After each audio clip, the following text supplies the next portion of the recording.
हाँ 50 गो मुर्गा भेज दो। गौकी बहुत ज्यादा आओ तरह से एकदम और मार के खड़ा हो जाता रस का। हाँ मई तारा लगे मरते दिमाग उमाग बाबे की ना हो ए।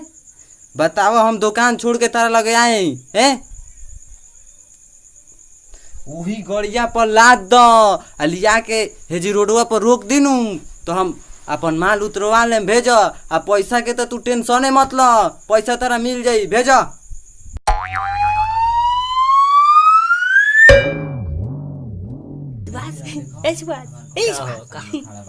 जो सराक दे मीट की लिया मैं जी खड़ा पानी ना तू जा हमरा आंख में लाज लगता तो ते जो नीरज जो सराक दे मीट की लिया हमें जी खड़ा पानी जो तू जा चचा हमरा बहुत भी जो सजोर लाज लगता।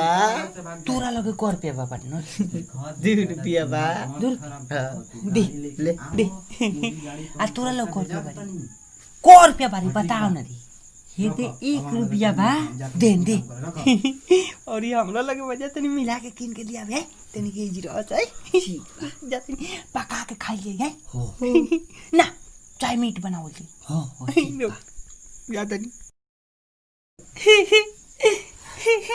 का दिमाग चटले बड़ा यार। मुर्गा भेजे के बाद भेजो ना तो रख दो। ए भैया का मुर्गा मिली क किलो चाहिए।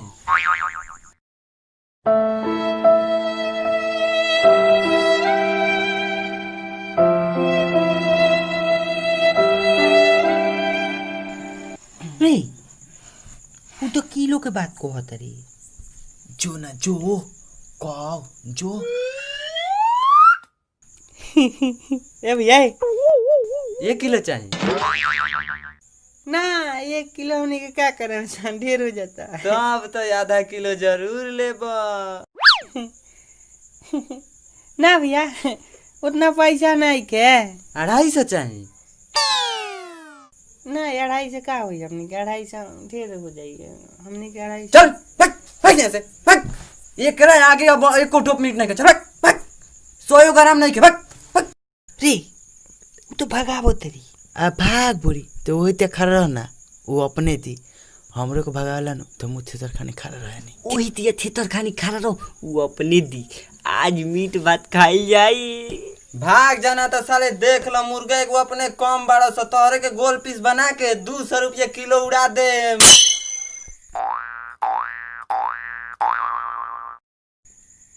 ए भैया 5 रुपया दे ला पैसा ला 5 रुपया ला 1 2 3 4 5 ला दे दो पंखिया में से दियो ना आखना 1 पीस में से काट के दियो जल्दी दो ना लेट होता भी। भाग जाना तो सर यही से फाड़ देना भाग भाग जल्दी भाग भाग भाग भाग ना रे भाग। का कहता नहीं खेते तब चल घर चल चल ये खाली तेज हो ना कोई तोरा के दे दे जो चल हमार पैसा दे चल दे पैसा दे हमार पैसा दे दे चल या घरे चल दे वो करू ना ये खाली औरी जाता नहीं देखो तनी जो जल्दी जो। ए भैया एको पीस दे दो हटियाला मन दी माँ से दे दो 1 पीस चल जाए हम ना रुके में जी दे दो ना मिली चल भाग। पहले तो तू रोज पचौनी लेके जात रही आज मीट खाए के मन कइले बा का भइल बा। पचौनी खात मन गुता गइल बाबे आज मीट खाए के मन करता दे दो 5 रुपया दे दो 1 पीस दे दो भाग जो हमरा दुकान पर से ना तो बेस्किन आउट कइले तोरा काटे भाग भाग भाग भाग। ए भैया कर पे किलो मीट बा हो 150 रुपया किलो बा। बाप हो बाप बड़ा महंगा कहत रहो मीट ना की नहीं जाता नहीं हम अपन बेचत रहो।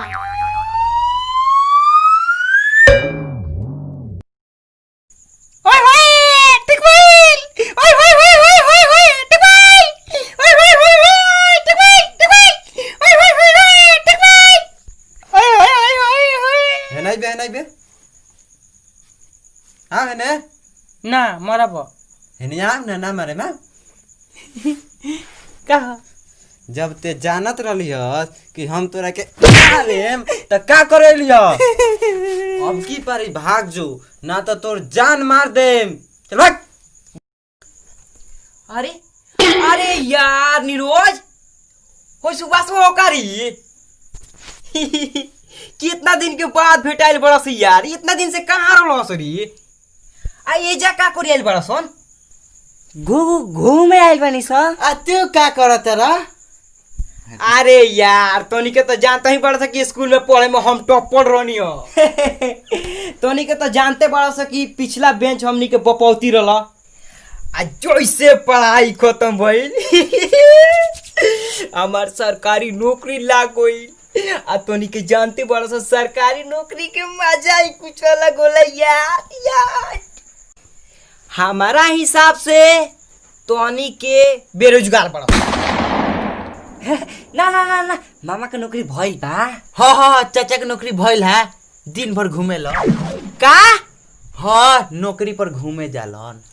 आ तू हेने तू कहाँ आइल बड़ा हो? आइल बानी एगो काम से। नोई के दे तोहनी के जा सुना कोई तोहनी के दे दी। अच्छा जो पचौनिए कीन के लिया, रोज रोज तो उहे कीन के खानी सो। हाँ, आज उहे खाई जा चाचा लिया हो जा। ए का हाल बा पंकज भाई? ठीक बा पचौनी उचौनी रखले बड़ा कि ना? बा बे तो एगो काम करो ना, ये छुरुआ में धो दो ना। खुदे धल। पाक मार दो ये लइका बड़ा सा सब चिनो तारा सन धो दो। तो तू खाली पचौनिया देख के देखो ना, तर होश गाय बेबेरा कोई एकदम जान जाइए बबुआ। मीटुओ का खिंचवा निकाल ले में ही बेरा 1 घंटा से बारी नो जी, मीटुओ खिंचवा निकाल देम। रोज पचौनिया हम ले जानी, आज हम ले जाएम। तो तू देखो, खाली देख के दिखा दो, तू दिखा के दे दो, जो तू खाली तू देख के दिखा दो, हम तेरे के देखो बता